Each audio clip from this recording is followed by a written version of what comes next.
something about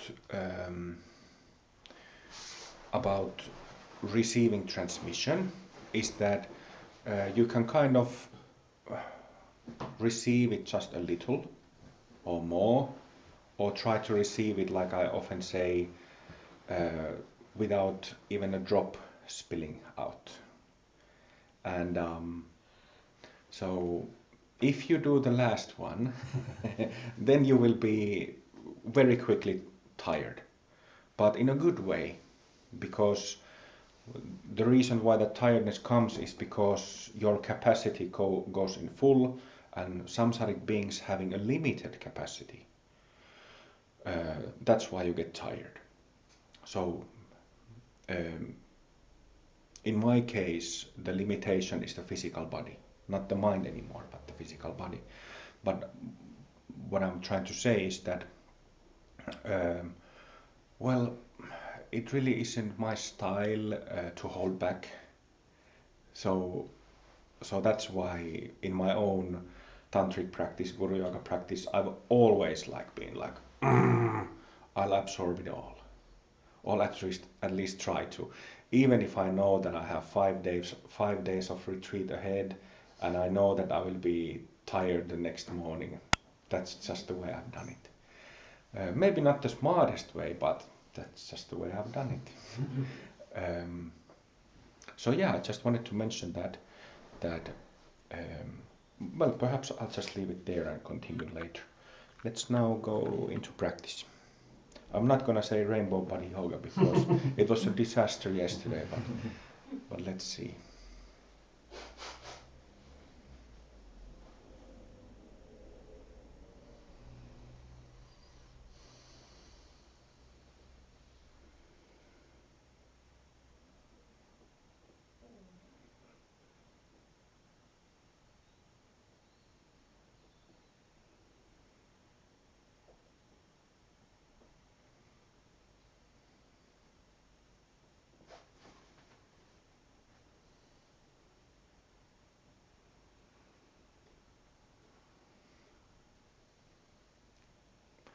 Even though we are sitting still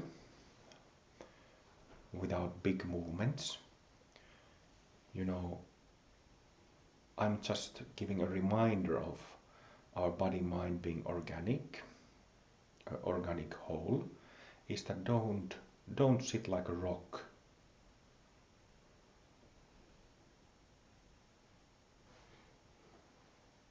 I remember in my days in the monastery, I used to sit like a rock, like really. It's not really correct to say that I was making an effort to stay still, but something like it. I had a mindset of sitting without any movements.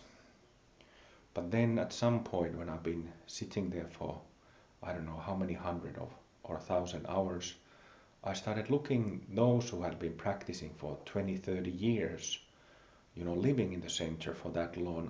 I noticed that they do these micro movements that are barely visible to the external eye. But like, the breath, in and out breath, natural breath, it moves the body. And, making adjustments in the posture whenever they are needed. And also kind of the natural flow of energy is kind of like micro movements. I feel it that way anyway these days, that the flow of prana is movement of the body. So don't sit like a rock. Let your energy flow, let your posture flow.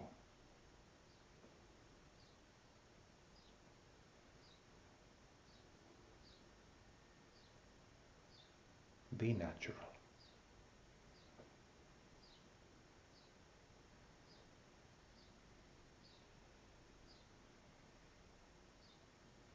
And in that flow, there is immense aliveness of life itself.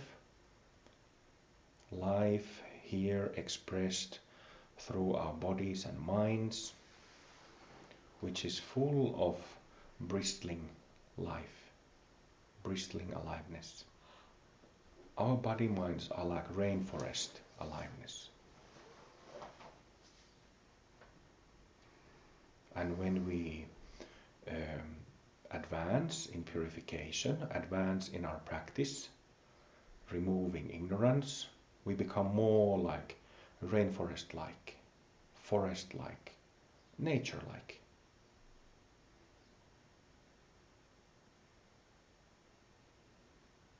Rather than having like a, how do you say, like a restricted, constricted energy.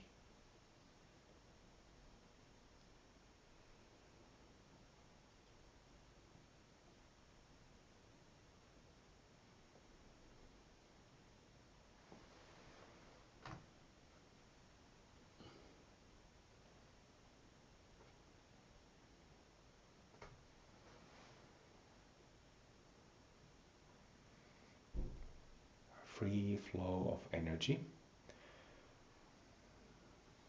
in all the different parts of the body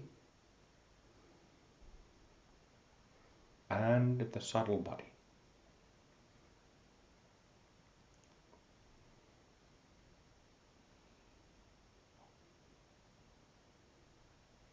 I've been speaking a few times about becoming a professional yogi, becoming a master of yoga, meditation,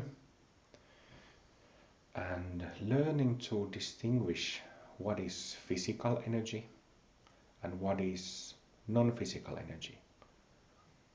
It's one of those topics that one is required to learn. Just like in one of the first Rainbow Body Yoga sessions, we spend a moment in trying to sense the chakra, not only sensing the, for example, the lower heart center in the physical chest, but actually feeling the chakra, the energy center, the energy activity. So learning how to differentiate physical sensations from non-physical energy sensations is also one of those things that pros need to know.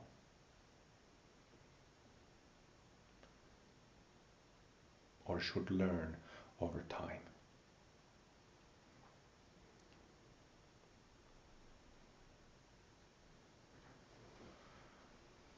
Having said that, we don't need to be in a hurry, and what is also very, very important is to enjoy. If we don't like and enjoy our practice, we won't do it. That's an obvious thing, isn't it? If we don't enjoy like something in our lives, we won't do it, or we struggle doing it.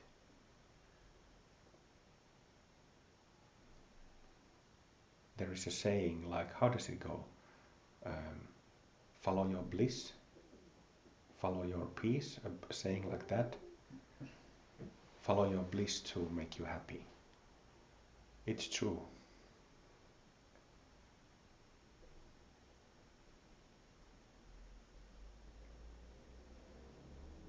So what I was saying is that there's plenty of matters and topics, themes of yogic study, but in the middle of that study, in the middle of making those observations of yours and gaining certainty through those first-hand observations and experiences, we should also enjoy it.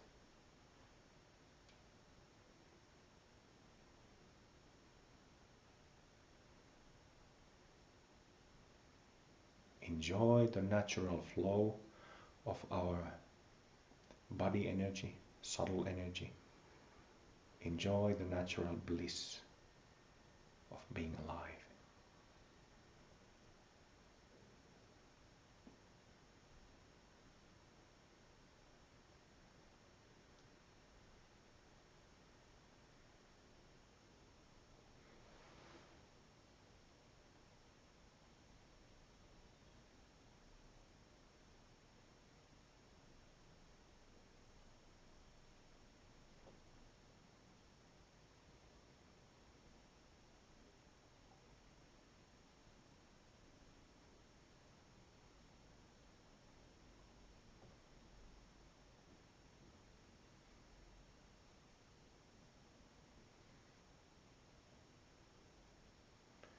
Is the window open there in the back of the room?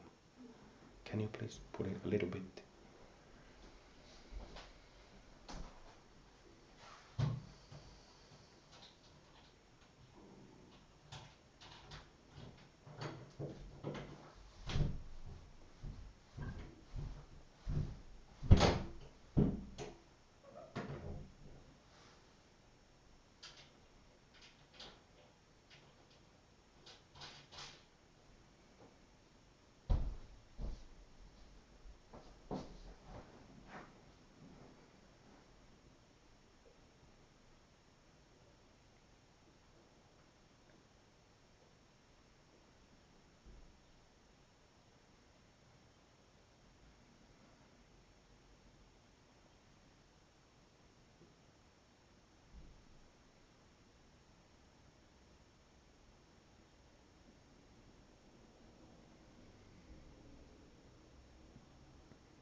It is as if the natural state, the basic wakefulness,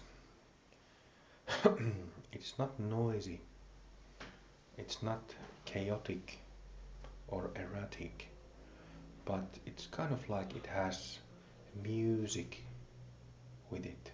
It brings this sonorous energy, sonorous um, echoing reverberation in our system. And this is blissful. This music is blissful. Feels good, harmonious, perfect, complete, nothing lacking, nothing missing. No need for anything else. And isn't it that this energy is rare to meet, especially in today's world? The modern pace of city living and style of city living is very hard and cold and harsh, the energy of it. Just too quick, too fast. The organic human system can't really deal with it, can't cope with it.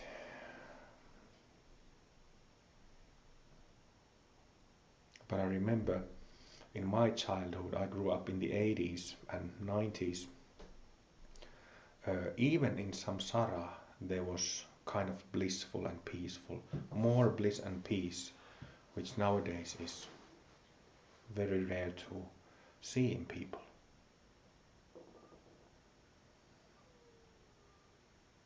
Same samsara, but now the pace is faster than back then.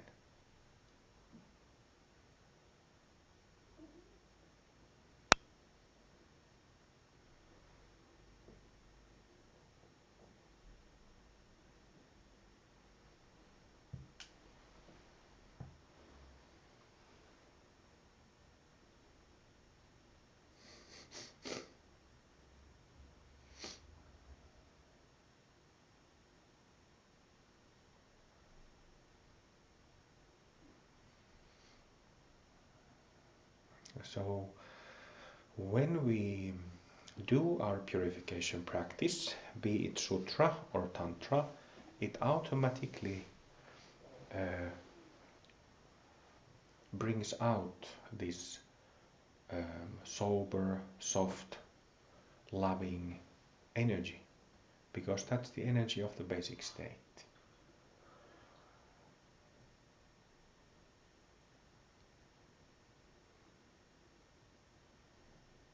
And like I always say, now that you have started your practice, please finish it. Don't stop practicing until you finish your practice.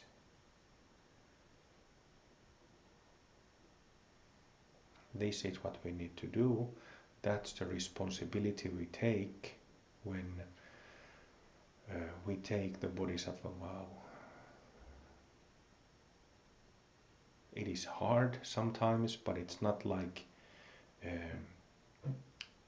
it requires some patience and diligence, some effort, more patience,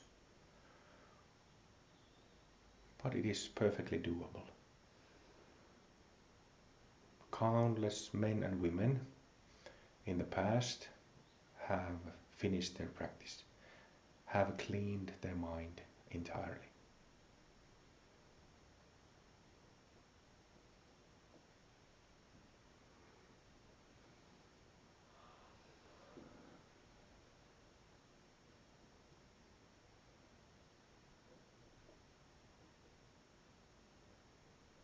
So you can do it also. We all can. I did. 8 other people in our Sangha did. There are at least few others in the world who have finished that I know about, but then probably a number who I don't know about.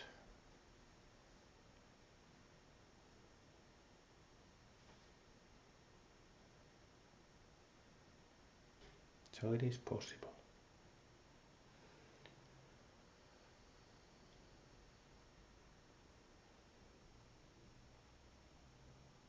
What happens then? What happens during the moments when we have ceasing of the whole self-based mind? Having a cessation is what happens when we have bhumi, like major bhumi openings.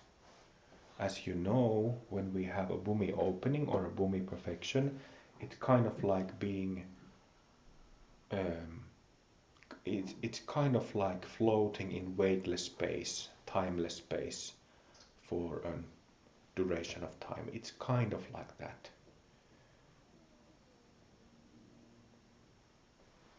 So there is no sense of, there is complete absence of the sense of I, sense of me.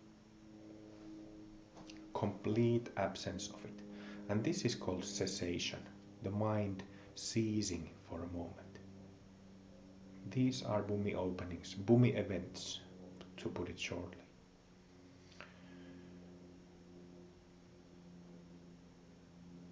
So during those instances, those moments, as well as when you finish your practice, what happens to us, what happens to our minds is that, well, we become mahasiddhas, greatly accomplished yogis and yoginis. Maha means great, and siddha means like an accomplished or perfected master. Mahasiddha, greatly accomplished yogi or yogini, greatly accomplished master. And Mahasiddhi is one term, which means Mahasiddhi, great accomplishment. It's a one term for enlightenment or Buddhahood, a synonym.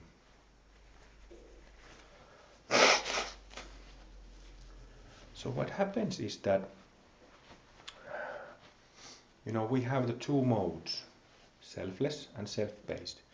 And as you advance, you start from bhumi 0, and then you open first, and then second in some time, and third and fourth, and you keep at it. So throughout this process of having experience, having cessations, where the whole mind just goes clear, and even if you have thoughts and memories and ideas, they are kind of weightless, selfless, weightless, occur in timeless space of the mind, dimensionless space of the mind. So it's kind of like having a cessation, the whole system gets rebooted. Is that the word? Rebooted? Reset.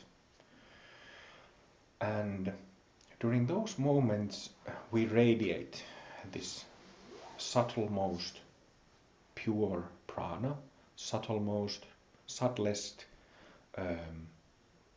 bliss and love and kindness, the energy of the Buddha within.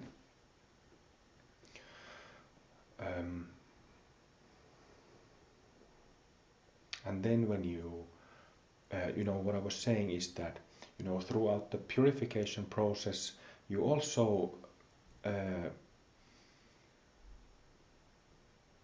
gain the knowledge, gain the experience how the samsaric self-based mind feels like.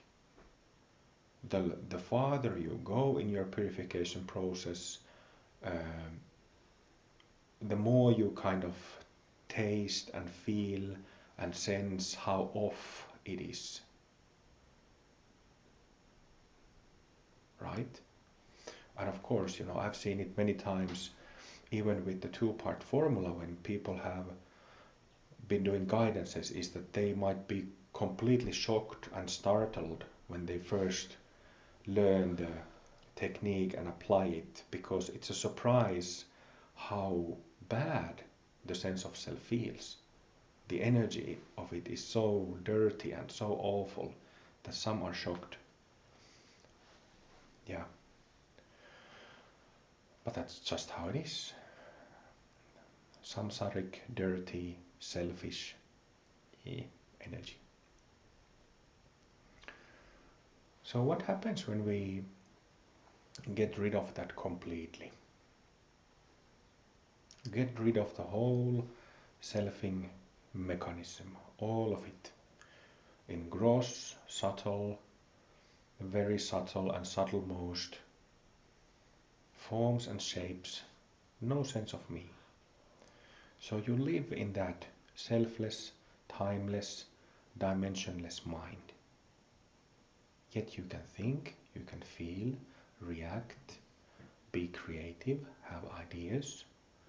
You can, how to say, reminisce? Is that the word? Reminisce? You can remember things. You can plan things as before, but you just don't have that contraction.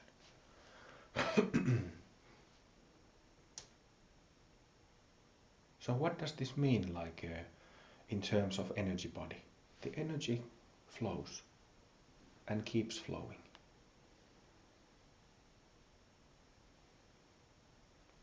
Naturally.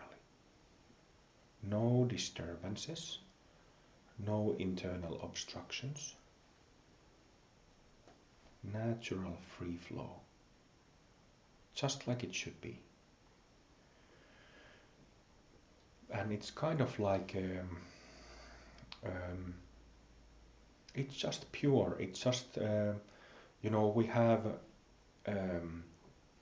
there are two types of energies in the subtle body. One is prana and one is bindu. So prana is the vital energy that we cultivate through pranayama, breathing exercises, and bindu is the energy of bindu energy has magnetism. So this is the energy of kindness, love, compassion. And prana and bindu, they affect in the mind. But prana is the energy of emptiness body, subtle body, and bindu or tigle is the energy of enjoyment body, sambhogakaya. In Buddhism there are practices for each types of energies. And I've been on this retreat, I've been talking about vipassana and the process how self-based ignorance is removed. And this whole removing of ignorance, purification process from 1st to 10th bhumis happens in the prana energy. Or actually, to be exact, the pieces of dirt, the self-based habits, they are all over the energy system, in chakras, in nadis, and then you scrub them off, you clean them off, so that prana can flow freely. So that's just how Buddha Dharma, Buddhist yoga has been built, that you first purify prana, so that you have free flow of vital energy, breath energy, and the so-called prana then becomes wisdom prana.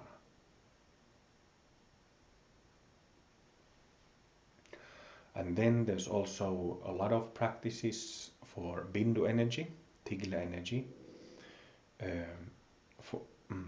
There are like loving kindness meditations, metta meditations. There are bodhicitta practice, compassion meditations. I also teach Tonglen. Maybe you could say that Chöd is kind of tantric Tonglen. Chöd is kind of a bindu practice, although also very much prana practice. And something that I've rarely talked about because people haven't asked me is karma mudra practices in tantra, sexual practices in tantra. I've also learned those, but I've never been asked to teach those, so I haven't. But very much karma mudra practices, sexual tantric practices that one can do alone or with a partner, are very much about cultivating this bindu energy. this magnetic energy of love and kindness, compassion.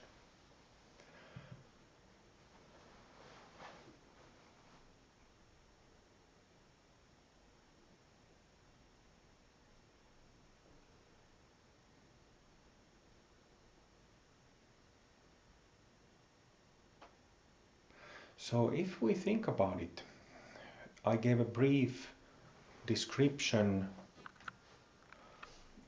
of how you all have had Bhumi events and you know firsthand how a cessation feels like and how it changes your mind. It definitely leaves a mark, makes a change. So you have your own experiences, what that natural flow of energy means. And then it simply becomes complete. When you finish purification, it becomes complete. And if you think about, energy body that doesn't get stuck, doesn't get hooked, stays in the state of free flow all the time, compared to samsaric system where there are hooks and inner hindrances, inner obstacles, and inner conflicts, and contraction. If you think of those two, just like that, you think about those two modes, and especially think about the free flow.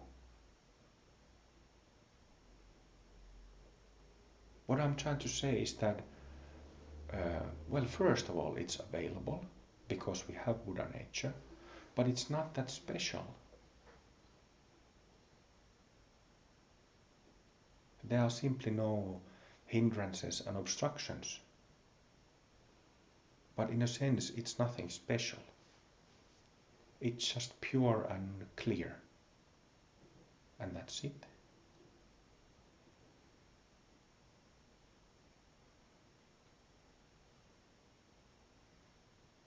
Pure, clear, and natural. How it should be.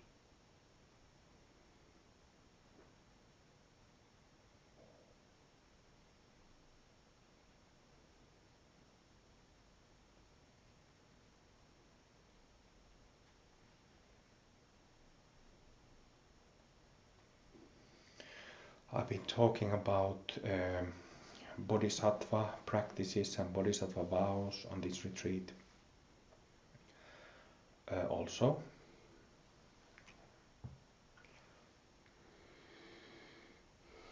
And about the process, about how great of an impact, how great of a change bodhisattva vows make when we vow them, when we take them seriously. And of course, as Mahayana practitioners, tantrics, Vajrayana practitioners, we repeat those vows and we generate bodhicitta in the beginning of our practice and also in the end of our practice. Every day we do this. And little by little, by the way, it becomes you. It's not only that you recite this bodhisattva or bodhicitta prayers few times a day, but you become that genuine care and compassion. Not only that you say it, but you become an embodiment of it. At some point in your practice, you simply start experiencing that, if I express this through a tantric imagery, you become Avalokiteshvara. You become White Tara. But as a meditative experience, you kind of just feel like that's how I actually feel. That you're concerned and you have care for all sentient beings. It's no longer an idea or a thought that you're carrying with you or having in your pocket, in a sense, you actually become to feel that. You feel concern and responsibility for others.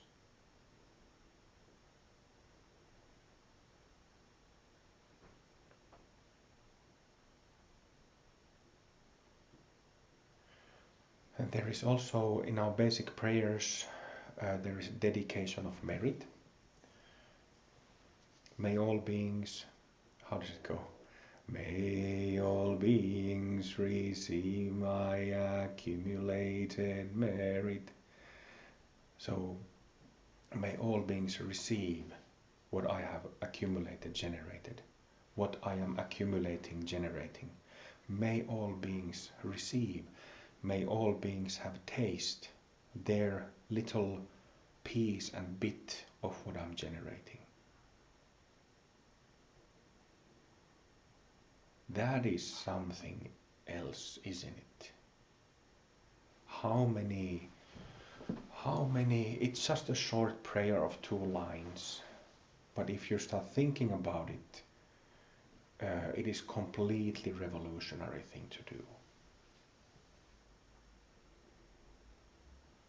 You're sharing what is most precious to you, Dharma practice and the fruits of that Dharma practice, which is discovering your own true self, your own heart, your own wisdom energy.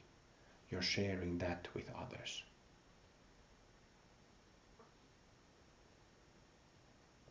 Just like countless masters have, and I thought of Jesus. What an amazing example of true love and true compassion. Even when he was put on the cross, nailed on the cross, he said that, "Forgive me, Father, for they don't know what they're doing."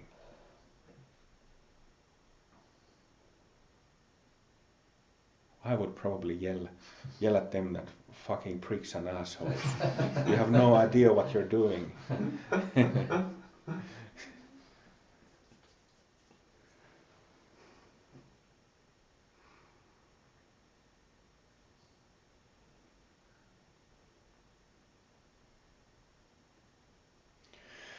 Yes, so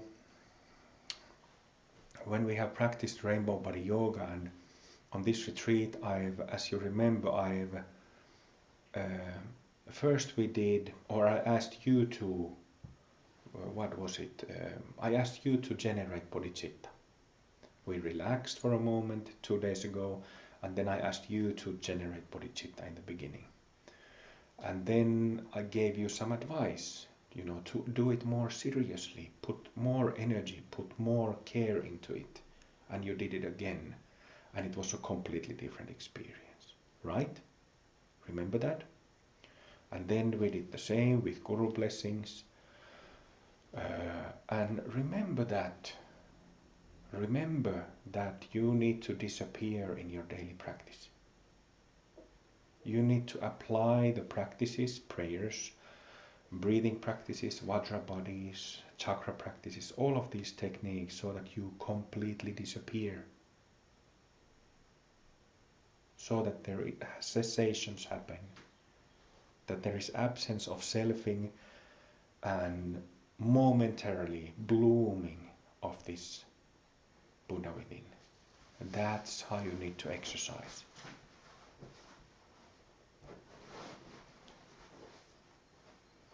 So when we have routines are good, but doing the same routines over and over, it also can make it stale, so that you just go through the motions.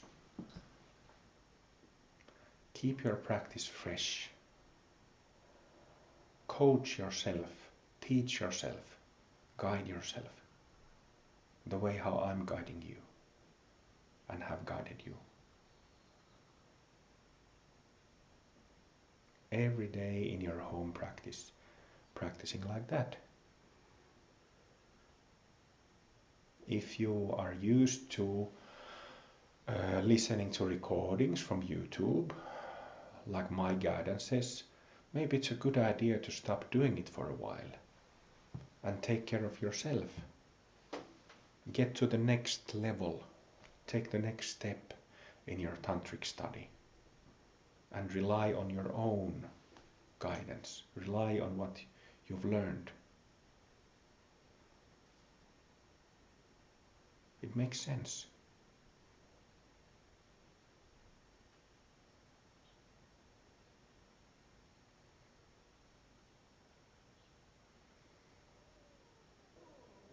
And this helps us grow. It helps us grow spiritually, but also psychologically. Growing up.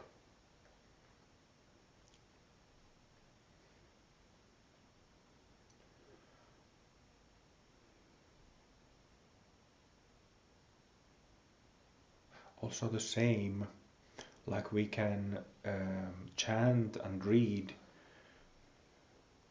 that dedication of merit and just, chant it without energy. But every once in a while, stop and think about it. What is it that you're reciting? What those basic prayers are? Extremely unique and unusual thing to do.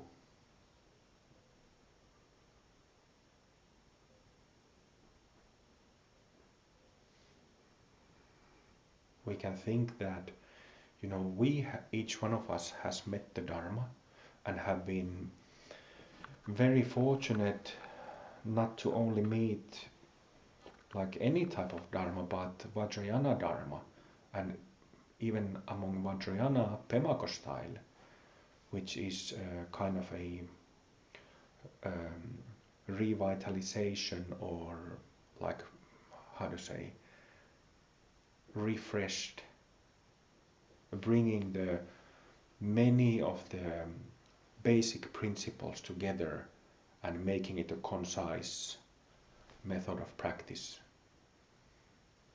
I don't know any other method in the world that did the same. Same principles are used, but in many different tantric vehicles and sutric vehicles, but the way how the practices are set together, what the techniques are what is unique in Pemako.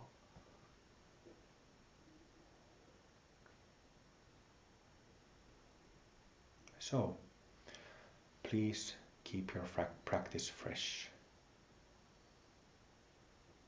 That's how you stay motivated and inspired, and you need those things.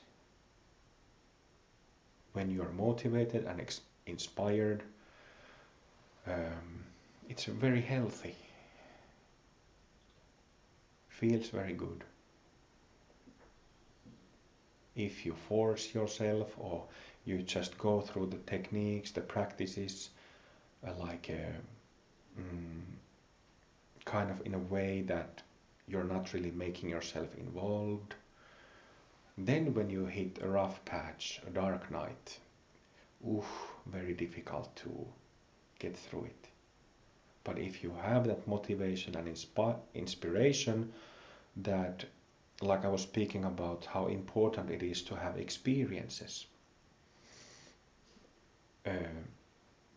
then you keep having experiences, and through experiences, you have cessations and other types of experiences that give you confidence and faith.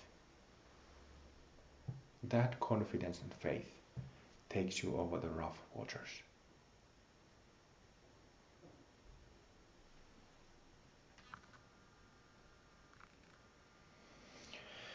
Let's sit a few more minutes and then take a break.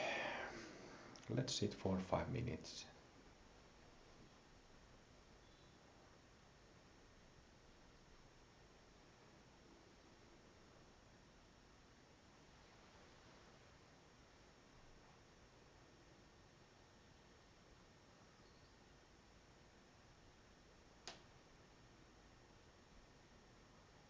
Actually, Lucy, could you put the kettle on, please?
Take 5, 6, 7 deep breaths.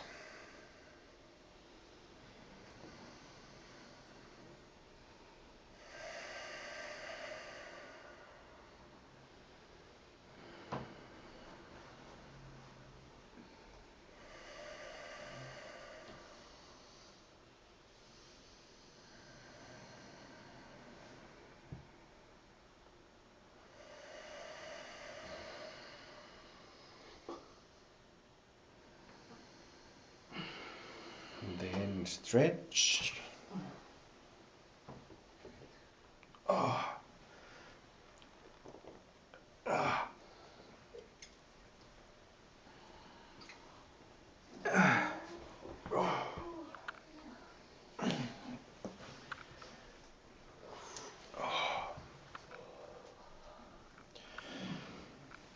Oh. All right, folks. Let's take a tea break for 30 minutes.